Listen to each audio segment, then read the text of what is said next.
Hallelujah. रूह कुदस यहाँ मौजूद है, पाक रूह की हजूरी यहाँ पर मौजूद है। और आज आप पाक रूह की तहरीक से खुदा के कलाम को सुनेंगे और बरकत पाएंगे। Hallelujah, hallelujah. बड़ी सी आवाज में हालेलुया कह सकता है? Hallelujah, hallelujah. Praise the Lord. Good. मेरे अजीजों, हमारी बाइबल मुकद्दस के अंदर 5 तरह के ताज का जिक्र है। कितने ताज हैं? 5 क्रोन। किसी को ताज चाहिए? ताज जरूरी है ना? एक या पांचों ही? हाँ, पांचों ताज चाहिए। ओके। जब बाइबल मुकद्दस में लफ्ज ताज का इस्तेमाल किया गया तो इसके लिए यूनानी लफ्ज स्टीफानोस इस्तेमाल किया गया। स्टीफानोस, और स्टीफानोस का मतलब है, यानी जब किसी शख्स के सर पर इस ताज को रखा जाता था, चाहे वो मर्द हो या औरत हो, तो इससे ये पता चलता था कि ये लोग शाही घराने से ताल्लुक रखते हैं, राज घराने से ताल्लुक रखते हैं। स्टीफानोस का मतलब ये है। और ये कौन सी जुबान का लफ्ज है? ग्रीक लैंग्वेज, यानी यूनानी जुबान का ये लफ्ज है। और ताज हमेशा किनके सरों पर रखा जाता था? जो शाही घरानों से ताल्लुक रखते हो।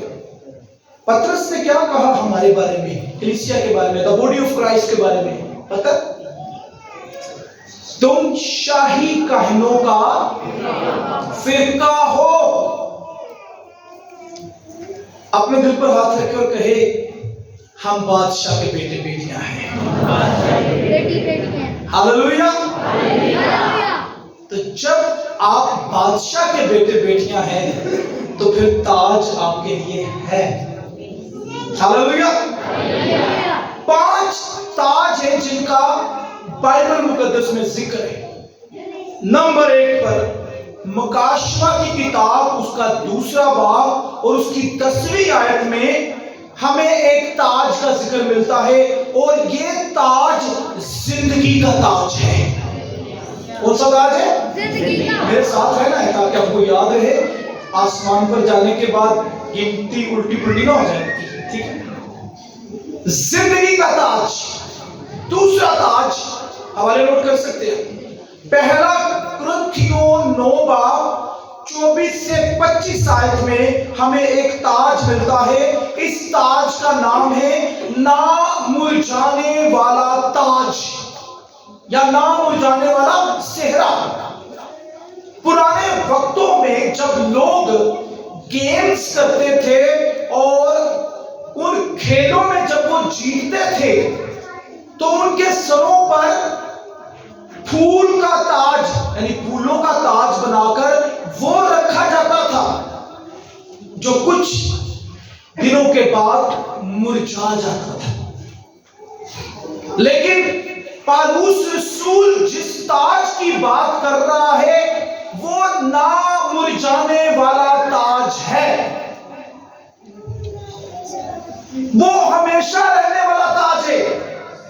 नंबर 3 पर तीसरा ताज, 2 तीमुथियुस 4 बाब 8वीं आयत, रास्तबाजी का ताज। कौन सा ताज? रास्तबाजी का ताज। फिर पहला पत्रस 4 ताज है ये, 5 बाब और 4 आयत, जलाल का ताज। कौन सा ताज? जलाल का ताज। और पांचवा ताज है इज्जत का ताज। ये 5 ताज हैं जिनका बाइबल मुकद्दस में जिक्र है। और बाइबल मुकद्दस कहती है कि जब आप आसमान पर होंगे तो आपको ये 5 ताज मिल सकते हैं। अब बात यह है कि ये 5 ताज किन को मिलेंगे? मेरे पास इसके बारे में 3 बातें हैं और चौथी बात इनकरेज करने के लिए। मेरे अजीजों, डॉक्टर बिली ग्राहम अपनी एक किताब में लिखते हैं कि एक घर में एक बच्चा खेल रहा था। जब वो बच्चा खेल रहा था तो उसके पास एक मर्तबान था जो नीचे से खुला और ऊपर से तंग था। खेलते खेलते उस बच्चे का हाथ उस मर्तबान में फंस गया। उस बच्चे ने बड़ी कोशिश की कि मैं अपना हाथ बाहर निकाल लूं, लेकिन नहीं निकाल पाया और रोना शुरू हो गया। उसने अपने बाप को बुलाया। उसके बाप ने देखा, वो घबरा गया। उसने बड़ी कोशिश की, बाप का पसीना निकल आया, लेकिन हाथ बाहर ना निकला। और जब उसके बाप ने गौर से देखा तो उसने अपने बेटे से कहा, बेटा, जो डॉलर तूने अपने हाथ में पकड़ा हुआ है उसे छोड़ दे, हाथ बाहर आ जाएगा। बेटे ने कहा, डॉलर नहीं छोड़ूंगा। तो बाप ने कहा, फिर हाथ भी बाहर नहीं आएगा। आखिरकार उसे डॉलर छोड़ना पड़ा और फिर उसका हाथ बाहर आया। अगर हम कहें कि हम दुनिया को भी अपने साथ रखें और जिंदगी के ताज को, इन 5 ताजों को भी हासिल कर ले, ऐसा नहीं हो सकता। जब तक बच्चे ने डॉलर नहीं छोड़ा तब तक उसका हाथ मर्तबान से बाहर नहीं आया। हम अपनी जिंदगी में दुनिया की ख्वाहिशों को भी अपने साथ लिए हुए हैं और ये भी कहे कि हमें ताज मिल जाए। ये कैसे हो सकता है? बाप ने कहा, जब तक डॉलर नहीं छोड़ेगा हाथ भी बाहर नहीं आएगा। हम अपनी जिंदगी में चाहते हैं हमें बरकत मिले, खुशहाली आए, तरक्की आए, सरफराजी आए। बड़ी कैसे आएगी? यीशु तो ये देना चाहता है, मांगो तो तुम्हें दिया जाएगा, ढूंढो तो तुम पाओगे, दरवाजा खटखटाओ तो तुम्हारे वास्ते खोला जाएगा। तुम मांग तो मैं आसमान के दरीचे खोलकर तुझे बरकत दूंगा। खुदावंद हमें ये देना चाहता है, लेकिन चूंकि हमारे साथ दुनिया है, लस्ट है, लालच है, बदकारी है, हरामकारी है, बुरे काम हमारे साथ जुड़े हुए हैं और हम कहे हमें जिंदगी का ताज मिल जाए, कैसे हो सकता है? हमें बरकत मिल जाए, हमारी जिंदगी में खुशहाली आ जाए, कैसे आ सकती है? मुश्किल है।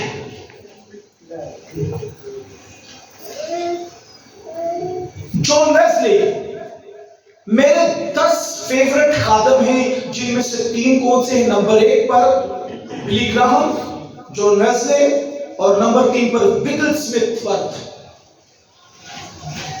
इन 10 खादमों में से ये 3 मेरे बहुत ही फेवरेट हैं। जब मैं इनकी बुक्स को स्टडी करता हूं, जब मैं इनको स्टडी करता हूं, बहुत सी जबरदस्त और पावरफुल एग्जाम्पल हमें सीखने को मिलती है। जॉन वेस्ले ने कहा कि अगर मुझे इस दुनिया में 100 प्रीच करने वाले लोग मिल जाए खुदा के कलाम को, 100 लोग ऐसे मिल जाए जो खुदा के कलाम को सुनाने वाले हो और उनमें 2 बातें हो, उनमें कितनी बातें हो? 2 बातें। वो क्या करें? वो गुनाह से डरे और खुदावंद से बेहद मोहब्बत करें। पहली चीज क्या? गुनाह से डरे, और दूसरी चीज खुदा से मोहब्बत करने वाले हो। अगर 100 लोग मुझे इस दुनिया में मिल जाए तो फिर दोष जमीन पर आ जाएगा। हालेलुया। फिर दोष कहां जाएगा? जमीन पर आ जाएगा, और जहन्नम के दरवाजे, जहन्नम के फाटक हिल जाएंगे। 100 लोगों के वसीला से जो गुनाह से डरते हो और खुदा से प्यार करते हो, ऐसे 100 लोग जहन्नम के फाटकों को हिला सकते हैं और फिर दोस्त को जमीन पर लेकर आ सकते हैं। ये 100 लोग अगर मुझे मिल जाए। बाइबल मुकद्दस के अंदर हमें एक शख्स मिलता है जिसका नाम है अब्राहम। 12वें बाप में खुदावंद उसको बुलाता है, और 13वें बाप में हम देखते हैं कि अब्राहम और लूत इकट्ठे नजर आते हैं। मुझे पूरी बाइबल मुकद्दस के अंदर कहीं पर नहीं मिलता जब खुदा ने अब्राहम को बुलाया तो साथ उसके भतीजे लूत को भी बुलाया हो। लूत को नहीं बुलाया था। लूत अब्राहम का भतीजा तो उसके साथ चल पड़ा। अक्सर मैं कहता हूं, बरकत के नाम में नहीं थी, बरकत अब्राहम में थी। वो चलता गया, पीछे से हरियाली होती गई। रेगिस्तानी इलाका था, खारदार झाड़ियों का इलाका था, लेकिन जैसे जैसे वो चलता गया पीछे हरियाली आती गई। खुदा ने अब्राहम को बुलाया था, लूत को नहीं बुलाया था। लूत साथ चल पड़ा, और हम 13वें बाप में देखते हैं कि लूत अब्राहम से जुदा हुआ, और जैसे ही वो उससे जुदा हुआ, 13वें बाप की आखिरी आयत में लिखा है, खुदा ने क्या कहा अब्राहम से? आंख उठाकर देख, जिस जगह तू है वहां से शुमाल और जनूब और मशरिक और मगरिब की तरफ नजर दौड़ा, क्योंकि ये तमाम मुल्क जो तू देख रहा है मैं तुझको और तेरी नस्ल को हमेशा के लिए दूंगा। हालेलुया। जब तक लूत उसके साथ है अब्राहम की बरकत नहीं खुली, लेकिन जैसे ही लूत उससे जुदा हुआ, अब्राहम की जिंदगी में खुदा ने बरकत को खोला और उससे कहा, आंख उठाकर देख, जहां जहां तक तेरी नजर जाएगी ये सारी जमीन मैं तुझे देता हूं। और उसे याद रखे, जब हमारी जिंदगियों से वो लोग जो हमारी जिंदगी में बरकत की राह में रुकावट बने हुए हैं, जब तक वो नहीं जाएंगे तब तक हमारी जिंदगी में बरकत नहीं आ सकती है। यशायाह 6 बाप में लिखा है, जब उजिया बादशाह मरा तब मैंने खुदावंद को बुलंदी पर, ऊंचे पर, तख्त पर बैठे हुए देखा। अजीजों, कुछ लोगों का आपकी जिंदगी में मरना जरूरी है, कुछ लोगों का आपकी जिंदगी में खत्म होना जरूरी है, कुछ लोगों का आपकी जिंदगी से कट ऑफ होना जरूरी है। जब वो लोग आपकी जिंदगियों से चले जाएंगे, निकल जाएंगे, आपकी जिंदगी में बरकत के दरवाजे खुल जाएंगे। हालेलुया। कुछ लोग आपकी जिंदगी से जाना जरूरी है। मैं एक फैमिली को जानता हूं, अच्छा भला उनका कारोबार था, बड़े मेहनती थे, अच्छी कमाई उनकी तरफ आती थी। हुआ क्या, उस शख्स की दोस्ती एक ऐसे शख्स के साथ हो गई जिसकी जिंदगी में लानत थी। जब उसके साथ उसकी दोस्ती हुई तो उस लानत का जो इन्फ्लुएंस था ना, असर था, वो उस शख्स की तरफ जाने लगा जिसके घर में बरकत थी। कुछ माह गुजरे, वो शख्स भूखा मरने लगा। उसने कहा, पता नहीं मुझ पर किसी ने कुछ कर दिया है, मुझे बुलाया, पास साहब दुआ करें। मैंने कहा भाई आप पर किसी ने कुछ नहीं किया, रूह कुदस ने मुझ पर रिवील किया कि इसके साथ कुछ ऐसे लोग जुड़े हुए हैं जिनकी जिंदगी में लानत मौजूद है और वो लानत इसकी जिंदगी में भी जा रही है। इस वजह से इसकी जिंदगी के हालात मुश्किल होना शुरू हो गए हैं। हम कहें हमें जिंदगी का ताज मिल जाए और हमारे साथ ऐसे लोगों की अटैचमेंट हो जिनकी जिंदगी में बदी, गुनाह और लानतें, ये कैसे मुमकिन है कि आपको बरकत मिल सकती है? कुछ लोगों का आपकी जिंदगी से खत्म होना जरूरी है। उन्हें बाय बाय कर दे, उन्हें कहे अगर तुम्हें मेरे साथ चलना है आए, अपनी खुदी का इनकार करे और मसीह की सलीब को उठाए और हम आगे चलेंगे। आप मेरे साथ दोस्ती रखना चाहते हैं, आए चर्च चले। आप मेरे साथ ताल्लुक रखना चाहते हैं, मेरे साथ चले। मैं आपको बात बताना चाहता हूं, अगर आपके रिश्तेदार जादूगर हैं उन्हें छोड़ दीजिए। चाहे आपका भाई है, बहन है, आपका कोई भी रिलेटिव है, जब तक वो आपकी जिंदगी से नहीं जाएंगे तब तक आपकी बरकतें नहीं खुलेगी। बाप ने बेटे से कहा बेटा डोगर छोड़ दे, रात 12 बजेगा। जब तक आप अपनी जिंदगी से उन लोगों को कट ऑफ नहीं कहेंगे, बाय बाय नहीं कहेंगे जिनकी वजह से आपकी जिंदगी के अंदर लानत है, आप खुदा की ग्लोरी को नहीं देख सकते। उसिया मरा, यशायाह ने खुदा बाप को ऊंचे पर देखा। कुछ लोगों का आपकी जिंदगी से जाना जरूरी है, लाजमी है। मेरे अजीजों, खुदावंद यीशु मसीह ने मत्ती की इंजील में फरमाया कि ये दरवाजा ही नहीं बल्कि ये रास्ता क्या है? सुकड़ा है। हम में से बहुत से मसीही क्या करते हैं? दरवाजे जो नंगल है ना, चलो दरवाजे के कोल चलने हैं ते दरवाजा सुकड़ा अंदर करके ना किसी तरीके नाल ओके आगे अंदर, ठीक है। अंदर जाने तो बाद हम अपनी मर्जी की जिंदगी गुजारेंगे। नंग आया दरवाजा, हम अपनी मर्जी की जिंदगी गुजारेंगे। भाई ये दरवाजा ही नहीं, ये तो सारा रास्ता ही सुकड़ा है। एक बार तौबा कर ली ना, पहले ऐसे चल के और ऐसे चलना पड़ेगा सारी जिंदगी, ठीक है।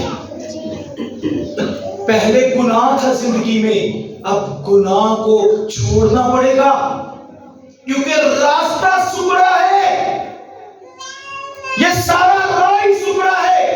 इस हर राह पर, हर कदम पर आपको खुदा का हुक्म मिलेगा, आइन मिलेगा, तालीम मिलेगी और आपको ऐसे चलना पड़ेगा, इस तरह से। लेकिन अगर आप ये कहें कि मैं क्या करूं, मैं दरवाजे में से दाखिल हो जाता हूं और उसके बाद अपनी मर्जी की जिंदगी गुजारूं। कलाम खुदा में लिखा कि दाऊद ने 40 साल इस्राएल पर हुकूमत की और कलाम में लिखा है कि मुत्सबा के गुनाह को छोड़कर वो बाकी तमाम बातों में रास्तबाज गिना गया। उस गुनाह का टीका ही उससे उतरा। हमारी जिंदगी के अंदर अजीजों, जब गुनाह का कोई कलंक, गुनाह का कोई टीका लग जाता है ना, तो कई दफा वो सारी जिंदगी हमारे साथ जुड़ा रहता है।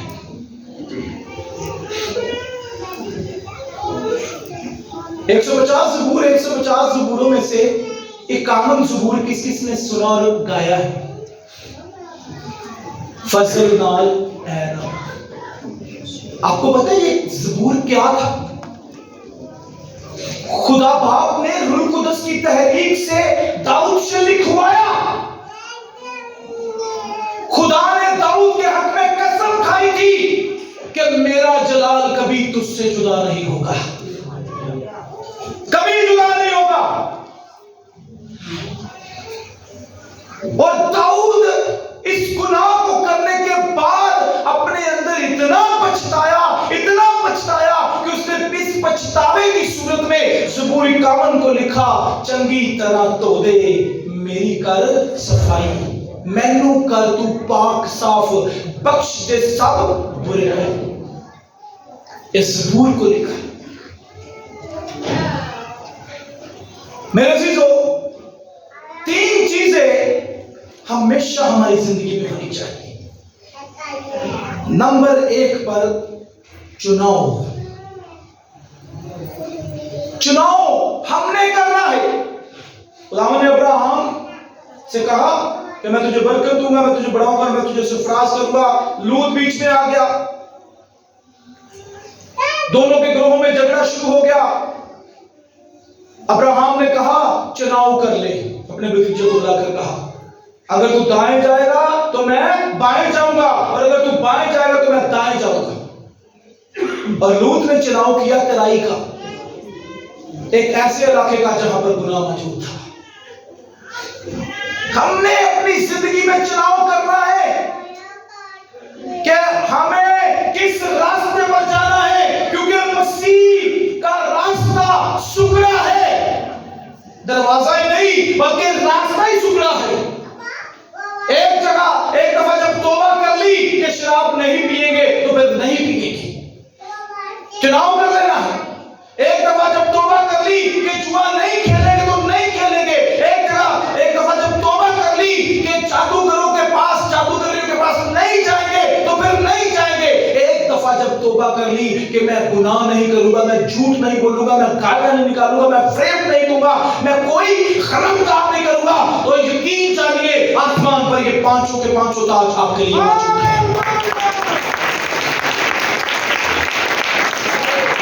दूसरा है पछतावा। हमारी जिंदगी में हमारे किए गए गुनाह का पछतावा होना चाहिए। दाऊद पछताता रहा, खुदावंद हुआ क्यों मुझसे ये काम।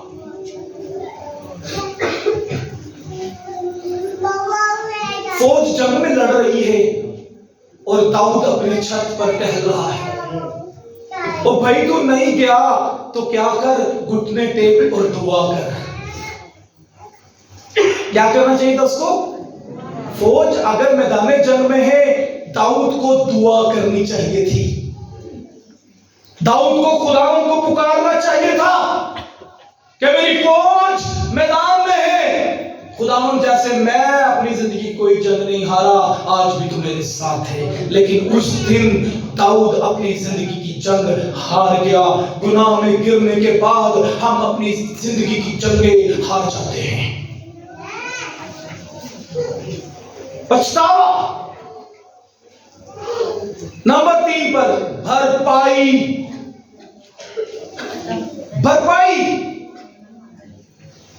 खुदावंद मैं सारी जिंदगी अपनी बीवी के साथ वफादार नहीं रहा, अब भरपाई यह है कि मैं अपनी बीवी से बहुत ज्यादा मोहब्बत करूंगा। भरपाई। मैंने अपने बच्चों की अच्छी परवरिश नहीं की, लेकिन जब ये कलाम समझ आए, भरपाई कीजिए, अपने बच्चों की अच्छी परवरिश कीजिए। भरपाई करना जरूरी है। दायिकी का प्रिंसिपल क्या है? अगर एक महीना नहीं दी तो अगले महीने 20% लगा कर देनी पड़ेगी साथ। भरपाई। हमने कभी भरपाई की है? हम अपने पड़ोसी के साथ मुखलिस नहीं रहे, लेकिन जब कलाम सुना कि तो अपने पड़ोसी से अपनी मानव मोहब्बत कर, तो भरपाई करेंगे, पहले से ज्यादा उससे मोहब्बत करेंगे, पहले से ज्यादा उसका ख्याल रखेंगे, तब खुदा हमें बरकत देगा। चुनाव, पछतावा और भरपाई ये हमारी जिंदगी में होनी चाहिए। मुझे यहां पर एक कहानी याद आ गई, पर उसे सुनने तो वैसे मना किया कहानियां सुनाने से, तो फिर भी कलाम के साथ टच हो रही है, थोड़ी सी बता दो। हाँ, पालू सुसु से बात कर लेंगे आसमान पर जाकर। हालेलुया। सो एक कहानी है, किसी मुल्क में कोई राजा था, बहुत बड़ा राजा। उसकी एक ही बेटी थी और बहुत खूबसूरत होने के साथ साथ उसके अंदर एक बहुत जबरदस्त क्वालिटी थी। और वो क्वालिटी पता क्या थी? वो एथलीट बहुत अच्छी थी, यानी उसको दौड़ में कोई हरा नहीं सकता था, कोई उसको दौड़ में नहीं हरा सकता था। हुआ क्या? बादशाह ने ऐलान कर दिया बाकी मुल्कों के बादशाहों को कि मेरी बेटी के साथ उस शहजादे की शादी होगी जो मेरी बेटी को दौड़ में हरा देगा। एक शहजादा आया, खूबसूरत शहजादे आए, कई शहजादे आए, दौड़ लगाई, बेटी शू करके आगे निकल जाती, शहजादी जीत जाती। बड़े शहजादे आए और हार गए, दौड़ में बड़ी अच्छी थी ना। एक वो शहजादा था जो उस बादशाह से थोड़ा सा नीचे दर्जे का था, ज्यादा खूबसूरत भी नहीं था, कद भी छोटा था, रंग भी थोड़ा सा सांवला था। उसने पैगाम भेजा बादशाह को कि शादी की तैयारी करो, मैं आपकी बेटी से शादी करूंगा। उन्हें क्या चल लाओ यार, है ना तो खूबसूरत है, ठीक है, लेकिन शर्त क्या थी कि जो मेरी बेटी से जीतेगा उसी से मैं अपनी बेटी की शादी करूंगा। शहजादे ने कहा शादी की तैयारियां करो। कितना कॉन्फिडेंस होना चाहिए, शादी की तैयारियां करो। और साथ उसने पैगाम भेजा बादशाह को कि मेरी एक शर्त है कि मैं एक हफ्ते आकर, सिर्फ एक हफ्ता आकर आपके महल में रहूंगा, आपकी बेटी से ना मिलूंगा, ना बात करूंगा, ना उसे देखूंगा। एक हफ्ता जो है ना मुझे यहां पर रहने दे, अलग किसी कमरे में मुझे रहने दे। बादशाह ने कहा मुझे शर्त मंजूर है, आजा। आया और उसने क्या किया, उसने वहां के जितने लड़कियां मुलाजिम थी उनको बुलाया और उनको अच्छे अच्छे गिफ्ट दिए।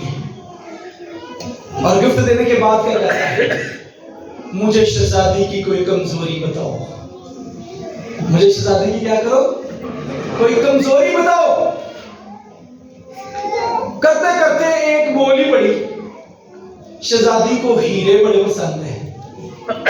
शहजादी को क्या पसंद है? हीरे बड़े पसंद है। उसने कहा रेस जीत गया, रेस असी जीत गया।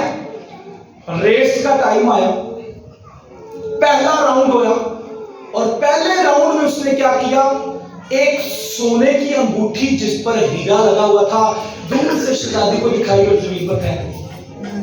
दौड़ शुरू। शहजादी ने क्या किया, अंगूठी उठाई और उससे आगे बेहतर रह गया। अगले दिन फिर दूसरा राउंड हुआ। अब उसने क्या किया, दो कंगन फेंके, पहला एक फेंका, शहजादी ने उठाया उससे आगे, फिर दूसरा फेंका, फिर उससे आगे। अब क्या करे वो, कभी वो झुमका फेंके, कभी पायल उसे दिखाकर फेंके, कभी हार फेंके। शहजादी उठाती जाए और निकलती जाए आगे, लेकिन वो तो जेबें भरकर लाया था। और आखिर में अपने क्या किया, जब वो बिल्कुल उस विनर पट्टी के पास थे, बिल्कुल करीब थे, उस शहजादे ने क्या किया, सारी जेबों में से हीरे की चीजें निकाली और उसने क्या किया, पीछे फेंकना शुरू कर दी। शहजादी उन चीजों को उठाना शुरू हो गई और इतने में वो शहजादा रेस जीत गया।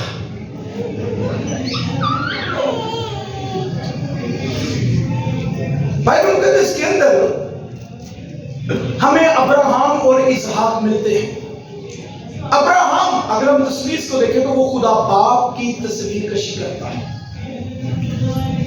और इसहाक यीशु मसीह को पेश करता है। इसहाक किसको पेश करता है? यीशु मसीह को।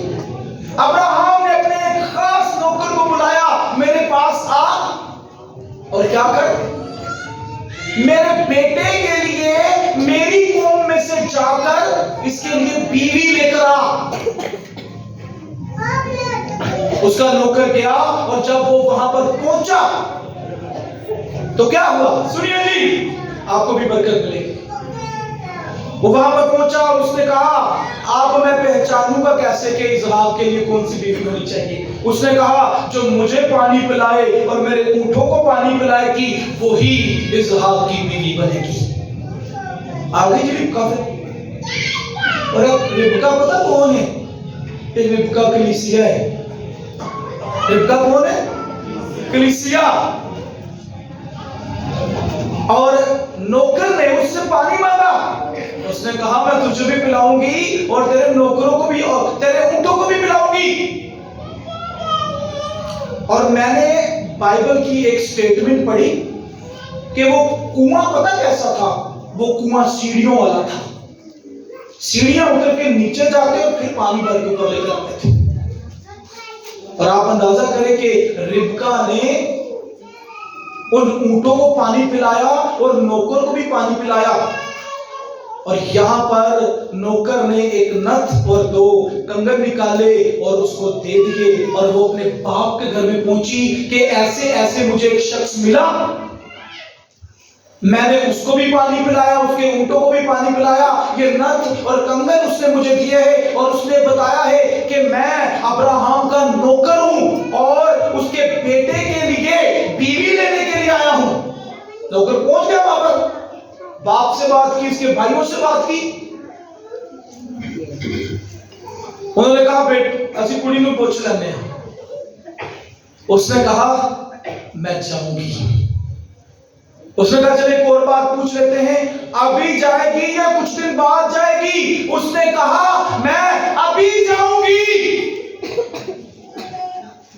चाहे मुझे सोने की नथ मिली, कंगन मिली, ये अपनी जगह है, लेकिन जब तक मैं अपने दूल्हे का दीदार नहीं कर लेती मैं यहां पर नहीं रुक सकती, मैं अभी जाऊंगी।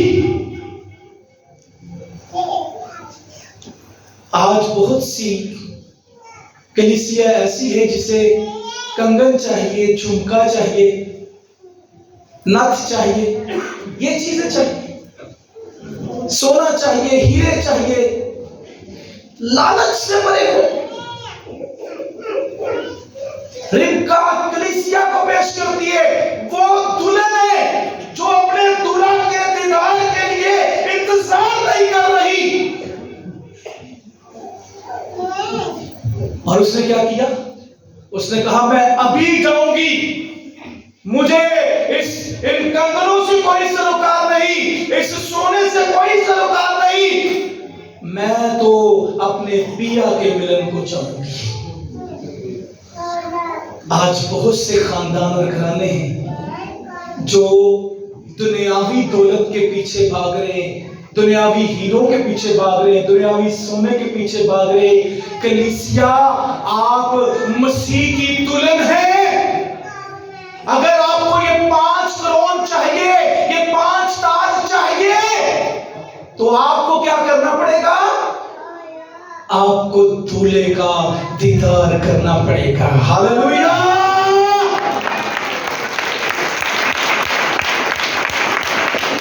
मेरे दिल का सुना दिया हाल, मैं यीशु की दीवानी हो गई, यीशु की मेहरबानी हो गई, मेरे दिल का सुना दिया हाल।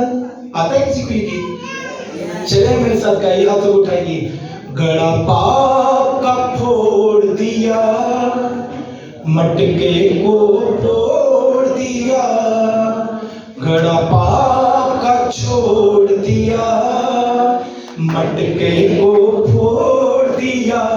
यीशु की मेहरबानी हो गई, यीशु की मेहरबानी हो गई। मेरे दिल का सुना दिया हाल, मैं यीशु की दीवानी हो गई।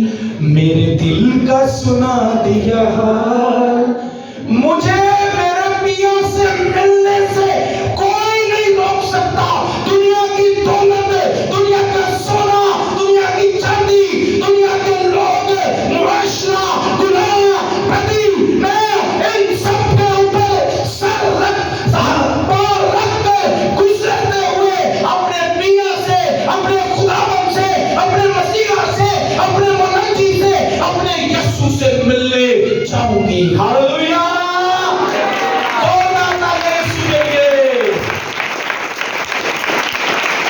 मार्टिन लूथर ने अपनी एक स्टेटमेंट में कहा, मैंने बहुत सी कलीसियाओं को दुनिया में देखा और बहुत सी कलीसियाओं में दुनिया देखी। समझ आई बात की?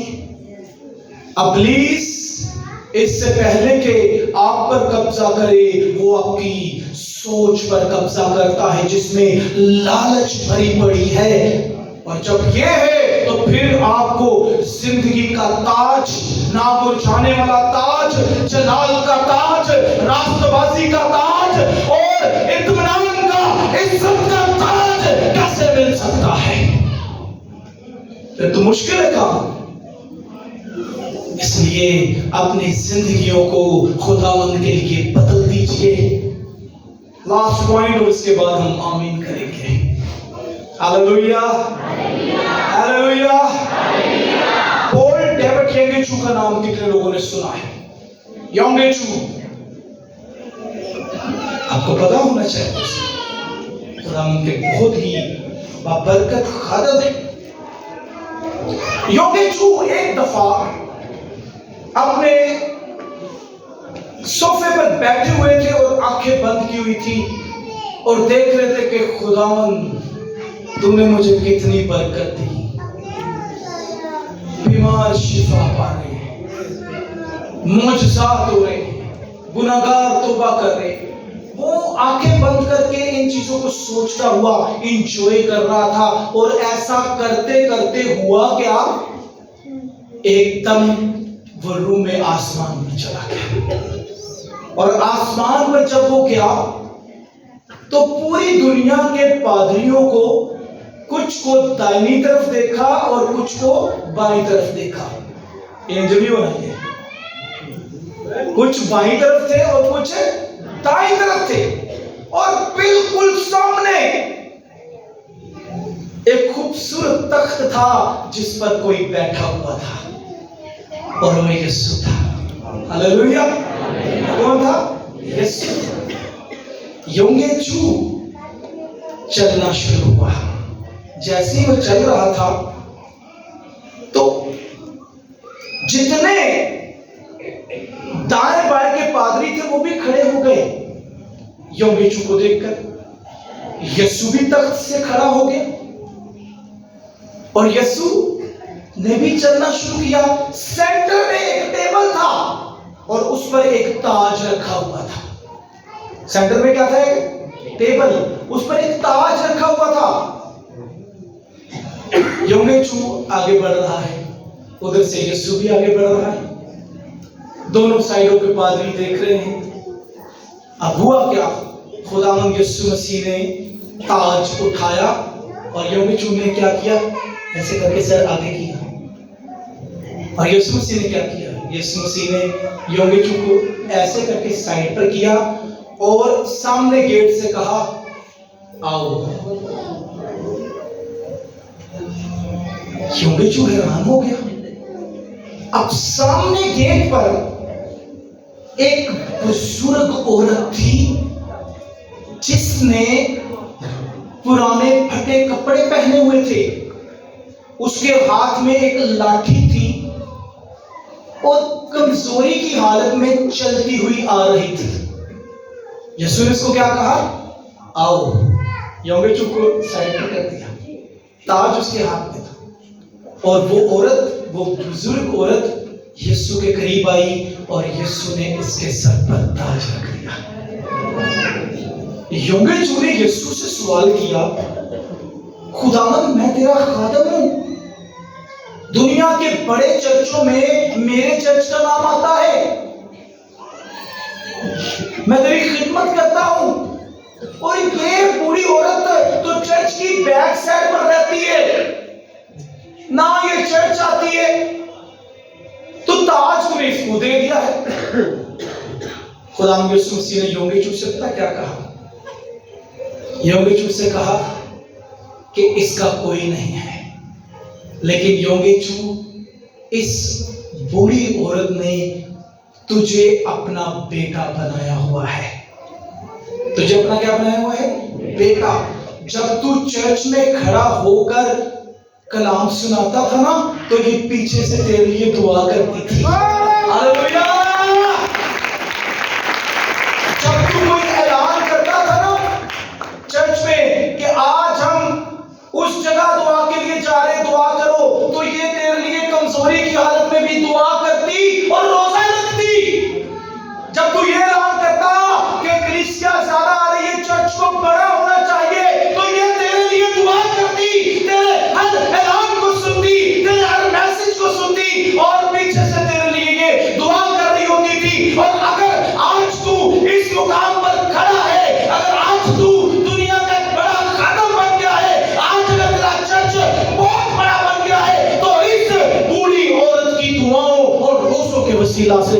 इसलिए ताज तेरे लिए नहीं, ताज इसके लिए है। हालेलुया। आपको पता चले आपका पड़ोसी बीमार है, कभी उसके लिए घुटने टेके हो और दुआ की हो और रोजा रखा हो, आपने किया कभी? आपको पता चले आपका रिश्तेदार मुश्किल में है, आप उसके लिए दुआ करते हो, उसके लिए रोजा रखा हो, उसके लिए खुदावंद के हुजूर घुटने टेके हो कि मेरा ये भाई, मेरी ये बहन, मेरा ये रिश्तेदार, मेरा ये पड़ोसी, मेरा ये खादम खुदावंद तेरे नाम में बरकत पाए। कभी किया? उस बुजुर्ग औरत ने किया। हालेलुया। ਅਸੀਂ रोजे रख रहे हैं अपने मकसद लिए, साढ़े मामले हल होने चाहिए। क्या ख्याल है? कभी किया किसी के लिए, किसी को तकलीफ में देखकर, किसी को बीमारी में देखकर, किसी को लाचारी में देखकर, किसी को परेशानी मुसीबत में देखकर आपने ये किया हो कि मैं इसके लिए दुआ करूं, मैं इसके लिए रोजा रखूं?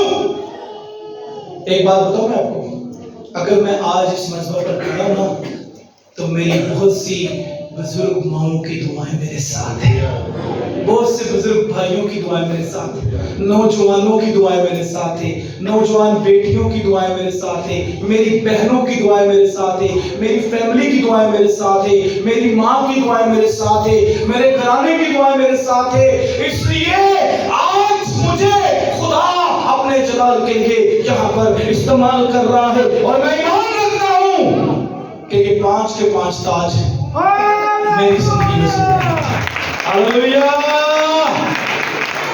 कितने चाहते हो मुझे 5 ताज मिल जाए? ये 5 ताज मिल जाए। हालेलुया।